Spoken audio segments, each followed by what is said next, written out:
I'm your host, Dana Giesbrecht, and this is Go Edmonton. And today we are on set of season 4 of Blackstone. It's a gritty docudrama set on a fictitious reserve and all shot here in Alberta. And today we're actually shooting at the Edmonton Remand Centre. So stay tuned. We have one of the lead actors on the show coming up, as well as director Ronnie Scott, who I believe is in there. I don't think you can see him through the glass, but he's going to maybe give us a sneak preview of what you can expect this season. But our lead story today is about child and youth mental health. So let's get started with your hot button question. Today's hot button question is, we want to know, do you believe we do enough as a community to support child and youth mental health? Here's what you had to say. No, it could use a few more. I think that Edmonton could use more support, especially for teenagers. I have a son in grade 12, and I know he's very stressed about exams coming up, and I think other students as well, they don't either know that they're stressed or they don't know where they can turn. As a youth, I think we have enough support.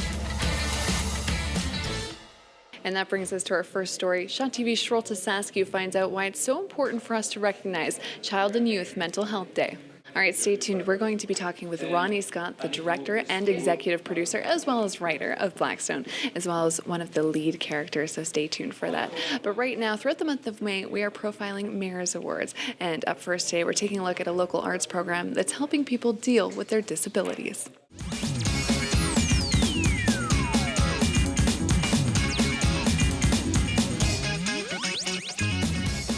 I'm your host, Dana Giesbrecht, and this is Go Edmonton. Welcome back. If you're just tuning in now, we're currently in Edmonton's old Remand Centre, where season 4 of Blackstone is being shot. And I have Steven Cree Molison, who's sitting on the steps over there. He plays Daryl in the show, one of the lead characters. We're going to be speaking with him in just a moment and find out what his character is in for this season. But before that, it's time for another Mayor's Award. Today, we're taking a look at an organization that helps people with disabilities achieve employment. Take a look. Stay tuned. We're going to be speaking with Steven in just a moment. What are you doing there? Scratching your chin? Yeah. Got an itch? Yeah, that's an itch. He was eating a bunch of colorful gummies just a second ago, so maybe picking some gummy out of his teeth. See you in Blackstone. However, this weekend, MC40 hits the Shaw Conference Centre, and that means a return to the ring for local fighter Victor Valimaki. We are now here with one of the leads of Blackstone. This is Steven Cree Molison, who plays Daryl on the show. You have an interesting character. He's a bit of a bad boy. He's always trying to pave his own path in a new direction. And season 4 is nothing new. Tell me a little bit about, without revealing anything. Tell me a little bit about what your character is in for this season. Well, there's always twists and turns, and it's always exciting with Daryl Fraser. Again, he doesn't want to be on the bottom of anything. So he's always, he's disciplined, he's following his dreams, he's got goals, he's against the prejudices that go on, but he doesn't really stand up and get caught up in it. And he's an individual that he's like everybody else. He's striving to be successful, Is there anything in your storyline this season that's really going to throw your fans for a loop? If they know my character, they wouldn't be surprised. No surprises. No, I think he was on the outer edges. Like he lives in the fringe. And for anyone who hasn't seen the show, tell us a little bit about who you are, Daryl. You've got an interesting line of work. Yeah, I own a dance club. A dance club, a strip club. Called the Roxy, and it's a profitable business, as people in Alberta would know. And he's a businessman. He's like a lot of businessmen. He had to struggle to get where he got to. He didn't just get it from the top. He worked his way up from the bottom, and sometimes the bottom is, it's a little dirty. Hence, he doesn't want to go back there, The cell block, we're in a cell block right now, but your character, this isn't going to be the environment that your character is in. However, you do visit the Remand Centre. Yeah, I tend to have people that go in and out of Remand Centres here. I mean, the people that follow the story and follow the show will know that, we've had some characters that have been in and out, and I was in for a bit under false pretenses. Gotcha. And I'm out again. Okay. So now we're just trying to bring everybody else home. I know your fans are excited for season 4, but again, for anyone who's never seen the show, what would you say to convince them to pick it up in season 4 and even watch the previous seasons and get involved with the show? For one, it's one of the top shows in Canada. It's winning prestigious awards. Mm-hmm. It's not an Aboriginal. It takes place on a reservation, but this is these are stories. These are stories that happen to everybody else. Poverty and politics and alcoholism and drugs, and that doesn't have any culture barriers or boundaries.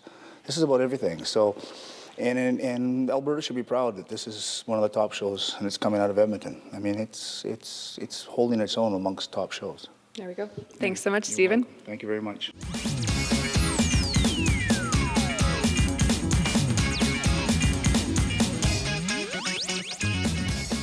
I'm your host, Dana Giesbrecht, and this is Go Edmonton. Welcome back to the show. If you're just tuning in now, we are on set of Season 4 at Blackstone. They're shooting currently at Edmonton's Remand Center, and I have director, executive producer, and writer Ron E. Scott in the director's chair. He's coming up at the show. We're going to be chatting with him, hopefully to get a sneak preview of what's to come in Season 4, so stay tuned for that. But up next, as Shaw TV's Tim Dancy discovers, local students are discovering the world of symphonic orchestration through school programs. Take a look. All right, we are here with Blackstone's Ron E. Scott, coming off an incredible award season, nominated for 4 Canadian Screen Awards. Didn't come away with anything, but still a great achievement, and now shooting Season 4. How does it feel to be at this place? It feels great. It's so nice to have, into our 4th season, and I think the show has really expanded its audience, and people are really catching on to what, Blackstone Experience is all about. We were speaking with Steven just a few minutes ago, and he said that his character is going to stay on a pretty similar path that his fans can expect. But the show as a whole, how would you describe where it's come from Season 1 and moving into Season 4? Well, I think obviously as you move into the later seasons, the character development are much more dimensional. We start to expand storylines. We deal with different issues throughout the season. And of course, the actors start to really find who they are as characters. And I think it's really exciting to see the progression through the years. I know that the show deals with a lot of things that are, they're gritty, like alcoholism, drug abuse, poverty. But sometimes there's a stigma that this is just in the Aboriginal communities, which is not the case at all. For someone who's never seen the show before, how would you describe it to them so they can really understand what it's all about? Well, I think it's more or less, we deal with universal themes, but obviously it takes place within an Aboriginal story world. I think that kind of the thrust of the show is that Aboriginal people are people too, and they have challenges just like everyone else, and there's good stories and there's bad stories, just like in any community. Can you give us any sneak previews of any climaxes or big storylines this season? Well, I think obviously one of the biggest storylines is that we have a huge commentary on the justice system and how unfortunately it's populated by a lot of Native people, and we kind of drill down on the whys, and that's what Blackstone does. It kind of goes deeper into the heart of the issues and kind of really tries to open up our audience's mind to see both sides of the story, not just one side. And we also deal with human trafficking, which is a big problem. We also deal with prescription drug addiction, which is similar to any addiction. And we also have a gambling kind of arc this year as well. So there's a lot of fresh new arcs that we're dealing with, and our characters, we put them through a lot of different stuff. So so everyone, I think, will really enjoy it. You've been shooting at the Remand Center here in Edmonton, which is a little spooky. There's no one in here anymore except for you filming. But what's it been like to film in this environment?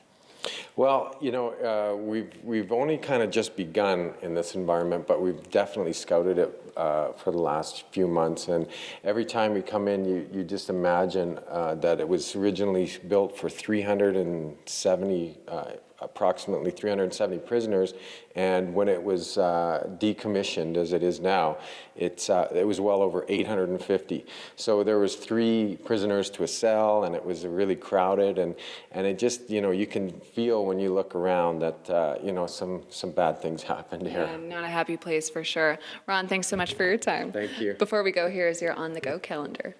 All right, the cast and crew is getting in position for the next scene, and unfortunately, that means we have to go look for Blackstone Season 4 in fall 2014. You can also check them out online at blackstonetheseries.com. I'm your host, Dana Giesbrecht. We'll see you next time.